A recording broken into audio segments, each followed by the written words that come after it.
Hello दोस्तों, welcome back. How are you? I am fine. नमस्कार दोस्तों, आप कैसे हैं?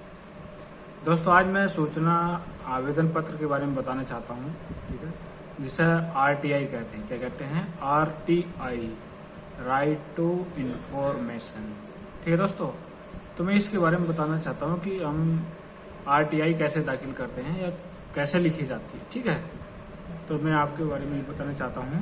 ठीक है, तो दोस्तों ये एक जो है एक एप्लीकेशन ही होती है जन सूचना अधिकारी को। ठीक है, पहले जो हम लिखते थे, जैसे कि स्कूलों में छुट्टी मांगने के लिए एप्लीकेशन लिखते थे, प्रार्थना पत्र प्रधानाचार्य को, उसी आधार पर एक एप्लीकेशन ही होती है। ये जो लिखी जाती है जन सूचना अधिकारी को लिखी जाती है। ठीक है, अब जो जन सूचना अधिकारी हैं, किसी विभाग में अलग अलग जन सूचना अधिकारी होते हैं, राज्य का हो या केंद्र का हो। जैसे ग्राम पंचायत विभाग है या स्वास्थ्य विभाग है, ठीक है, या फिर और कोई विभाग है, शिक्षा विभाग, तो सब में अलग अलग जन सूचना अधिकारी होते हैं। ठीक है, केंद्रीय विभाग है तो उसका जन सूचना अधिकारी अलग होगा, राज्य विभाग है तो उसका जन सूचना अधिकारी अलग होगा। ठीक है, तो आपको जो आरटीआई लिखनी है, मेरे फॉर्मेट है, मैंने तैयार किया है। ठीक है, तो ये होता है कि यही जैसे ये फॉर्मेट आपको दिख रहा है वीडियो में, ऐसे ही लिखना है। ठीक है, तो यह है सेवा में राज्य या केंद्रीय जन सूचना अधिकारी।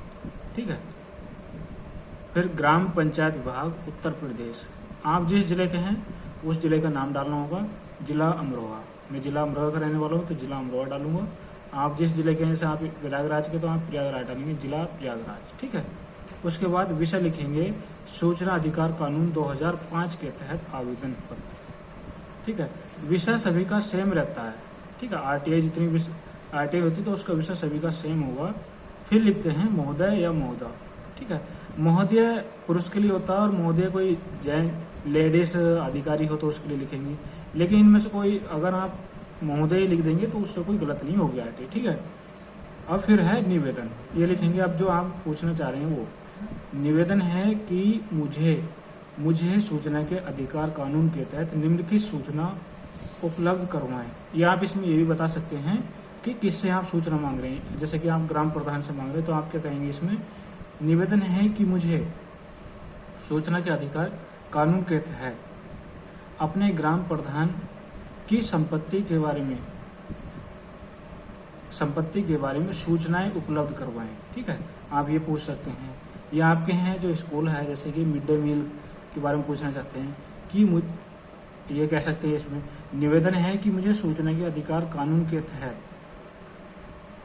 मेरे यहाँ प्राइमरी या प्राथमिक विद्यालय में मिड डे मील की जो गुणवत्ता है या खाद्य पदार्थों उससे संबंधित मिड डे मील से संबंधित सूचनाएं उपलब्ध करवाएं। ठीक है, अब इसमें जो भी आप जितने भी क्वेश्चन पूछना चाह रहे हैं, आप क्या क्या पूछना चाह रहे हैं कि मिड डे मील की मात्रा गुणवत्ता कैसी है। ठीक है, मिड डे मील में क्या क्या खाद्य पदार्थ शामिल हैं। ठीक है, और मिड डे मील के लिए क्या क्या आता है। ठीक है, मिड डे मील में नियमित तौर से दिया जा रहा है कि नहीं दिया जा रहा है। ठीक है, तो आप इसमें ये पूछ सकते हैं। या आप जैसे कि मनरेगा से संबंधित कोई पूछना चाहते हैं तो आप लिखेंगे कि निवेदन है कि सूचना के अधिकार कानून के तहत मेरी ग्राम पंचायत में मनरेगा के तहत किए गए कार्य से संबंधित सूचनाएं बताइए। ठीक है, तो उसमें पूछेंगे कि अभी तक कितना मनरेगा के तहत कितना काम किया गया है, कितना मेरी ग्राम पंचायत को कितना पैसा आया है। ठीक है, कितना आवंटित कर दिया गया है, कितना मजदूरों के खाते में पहुंच चुका है। ये सभी जानकारी प्राप्त करने के लिए आप क्रम से 1 2 3 करके अपने सभी क्वेश्चन पूछेंगे और नीचे लिखेंगे मुझे ये सभी जानकारी मुझे निम्न पते पर भेज दी जाए। तो आप जो है अपना नीचे नाम, पता, मोबाइल नंबर, डाक व पिन लिखेंगे और दिनांक डालेंगे जिस दिन आप आरटीआई डाल रहे हैं। ठीक है, उसके बाद आप क्या करेंगे कि इसमें या तो आप जैसे कि डाक से भेजनी होती है जिस विभाग को भी, तो जैसे ही डाक तो आपको जो लिफाफा मिलेगा, लेटर मिलेगा, उसके ऊपर आप जो है पहले ये जिसको आप भेजना चाह रहे हैं, जैसे ही ग्राम पंचायत विभाग भेजना चाह रहे हैं तो ऊपर भी इसका पता लिखेंगे कि सेवा में राज्य या केंद्रीय जन सूचना अधिकारी ग्राम पंचायत विभाग उत्तर प्रदेश जिला अमरोहा। ठीक है, ये लिखेंगे पता। फिर उसके बाद आप जो है या तो उसमें आप पहले उसमें वैसे टिकट भी लगेगा, ठीक है। तो आप जो है उससे पूछ सकते हैं कि कितने रुपए का टिकट लगेगा, तो बता दें कि आप उतने रुपए का टिकट लगा दीजिए और लगभग उतने रुपए का ही उसमें टिकट डाल भी दीजिए, क्योंकि जो आपको जो सूचनाएं भेजेंगे तो उसके रुपए भी तो आपसे लिए जाएंगे, ठीक है। और आप प्लस 100 रुपये उसमें आप एक्स्ट्रा डालेंगे, क्योंकि जो आपको जो सूचनाएं देंगे, जो उसकी जो फोटोस्टेट जो A4 साइज की जो फोटो कॉपी है, तो 2 रुपये प्रति पेज से लगती है और पता नहीं कितने पेज में आपकी जानकारी आए, ठीक है, जो आप मांगना चाह रहे हैं।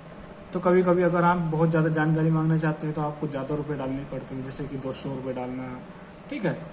लेकिन जो मुख्य चार्ज है इसका 10 रुपये तो लगता ही लगता है, ठीक है। और प्लस जो उसमें आप जितनी भी जानकारी मांगना चाहते हैं वो, ठीक है।